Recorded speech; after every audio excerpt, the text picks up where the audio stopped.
Պարոն Գալստյան, կմանրամասնեք, ձեզ ինչի համար էին բերել ոստիկանական բաժանում։ Ինձ բերման չեն ենթարկել, ընդամենը հրավիրել էին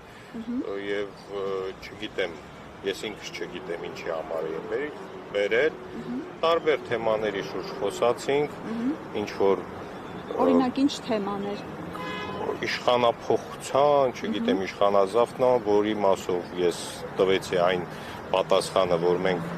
մեր նպատակը վերադառնալ Արցախն է եւ այլ նպատակ չունենք եւ մենք Հայաստանում իշխանություն չենք ձևավորել, որ իշխանափոխություն անենք եւ կանգնած ենք այն մարդկանց կողքին, ովքեր որ խոսում են Արցախ վերադառնալու մասին, ովքեր իրենց աշխատանքով ցույց են տալիս, որ իրենց Արցախը արժեք է, այլ ոչ թե բեռ, մենք նման մարդկանց կողքին ենք եւ ընդհանրապես այսքանը որևէ կարգավիճակ ունեք։ Ոչ,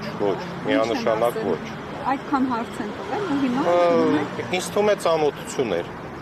Ձեզ հետ։ Այո։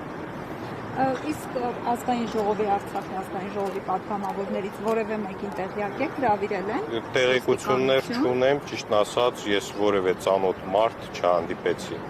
Այսինքն այսքանով ավարտվեց ձեր հարցաքննությունը, ձեզ Այո, ես գնում եմ իմ գործերով, այո։ Իսկ ներսում կան էլի վերմայեն։ Ծանոթ մարդ չեմ նկատել, միգուցե եւ կան չեմ կարող ոչ հաստատել, ոչ երկել։ Իսկ կային հարցեր, որ իսկապես ձեզ մոտ զարմանք առաջացրեցին։ Անկարգության խժդժության մասին էր խոսքը, որը ես բացառեցի, որ մենք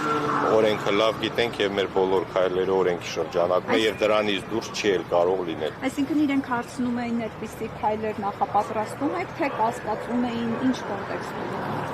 Ոչ, ընդհանրապես ասում էին, եթե կոչեր լինեն խժդժության, դուք ինչ տրամադրվածություն ունեք, ես էլ այնինչ կա իրականությունը, որ մենք օրենքի մարդ ենք, մենք օրենքները լավ գիտենք եւ մենք ավելի պետականամետ ենք, քան շատ ու շատ այն մարդիկ, ովքեր իրենց ձևացնում են, որ պետության կողքին են։